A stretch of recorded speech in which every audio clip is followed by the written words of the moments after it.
Devil Wears Prada. Pero yun lang kay Meryl Streep na meron siyang secretary na hindi sila magkasundo, laging nagka-clash. Yun lang. Pero yung totality ng storya malayo. Malayo. Parang yun lang ang pinanggalingan. Yung po ba naging dahilan kung bakit pinili niyo itong pelikula compared sa dami ng mga offers niyo? Kasi minsan lang po kayo gumawa ng pelikula. Actually, totoo yun. Kasi after The Healing, Extra, in My Life, parang baka meron pang iba. And then parang nakita nga namin maganda yung Devil Wears Prada na something different. Yung iba naman yung character, sosyalera, yung impactita. Yun ang medyo naka-inspire na sana ito. Pero malayo yung sa istorya. Yun lang ganong klase na impactita naman for a change. Parang nandun nagagaling excitement ko doon sa movie nung shooting. Hindi na yung the usual drama, middle class. Iba naman. Iba naman. Yun na naman. Parang ganun na naman. Natawa lahat ng taga-Star Cinema sa'yo. Ito, tignan mo, di ba ang bagal? Ano naman may challenging. Correct. Meron na yung mga laki ng matang ganyan. Iba. Masarap paglaruan yung character. I love you. Okay. Thank you. Thank you, Mami Jo. The next question will come from, ayan, si Mr. George. Hi, good afternoon po. I'm George True from Abante. Hello, George. Tatanong ko lang po, how did you find working with Angel and Cian sa set po?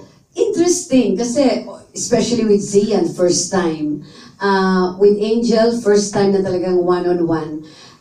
Actually, the good thing is yung nakakadagdag ng excitement to do the movie. That's why you're looking forward na pag sa shooting na, ano kaya ang eksena ngayon? May ganun ako, yung excitement na ganun. Hindi yung pagdating mo, alam mo na kagad yung gagawin, iyak na naman ako dito. Yung ganun. Ito, iba, even yung pagka-maldita niya, iba.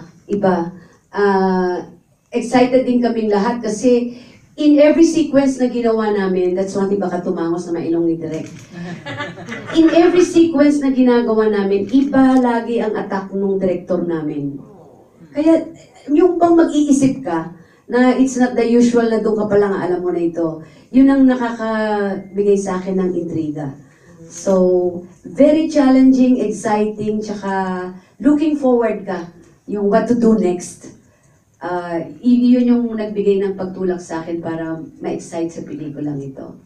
Tapos ang isa pang exciting dito, syempre nakaporma ako. Sosyal. Ang tagal na rin naman ako walang ganyan.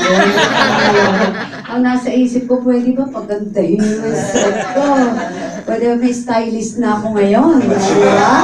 Achieve, go, ha? Yung mga ganon, and that's exciting for me, di ba? Especially kung gumawa nga ako after 3 years. Tapos nito, di governor uli. Public servant uli, iba naman doon. Yun.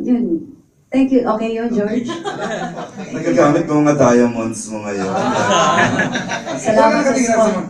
Hindi, nag-ano naman ang Mila Day sa amin. Tinutulungan kami. And of course, si Pat. What to wear sa tamang damit. So, sa Mila Day, thank you. Pat, thank you. Commercial ba yun? Bakit tinutulungan nila ako? Naman napaka-generous ni Governor, no? Okay. After Mr. George, I think Jocelyn Di Maculangan of PEP has questions. Hello po. I'd like to ask, Governor, kung magdidirect po kayo, sino yung gusto niyo i-direct? Alam mo, dream ko talaga, pero sa ngayon hindi ko pa talaga alam kung sino. Hindi talaga, sa totoo lang. Pero talagang dream ko yung miskin nun pa, yung parang nangyaring 24 oras lang. Nung mag-uumpisa siyang magandang-maganda, pag natapos na siya, mukha na siyang dilapidated. Yun ang dream ko, pero nangyari in 24 hours. Yun ang dream ko pag nabigyan ng pagkakataon mag-direct. Pero yun ang laging nasa isip ko. Yung talagang really beautiful, talagang beautiful. Pero yung dadaanan niya sa 24 oras, bago matapos yung 24 oras, para siyang dinaanan ng bagyo. Yung ganun ba? Yun ang nasa isip ko. Pero kung sinong magiging artista, wala pa talaga. Nothing in mind. Hindi po yung news program ng GMA yung direct niya. Okay, Jo.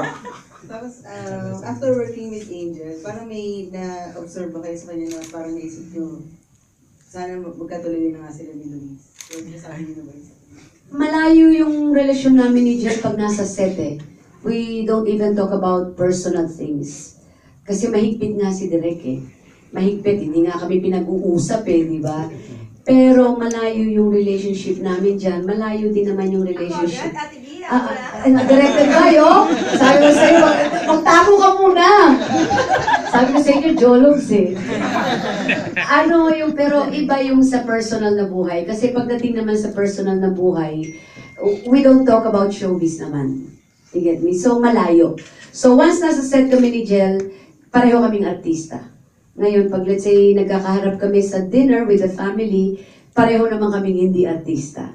So, mas maganda yung ganun.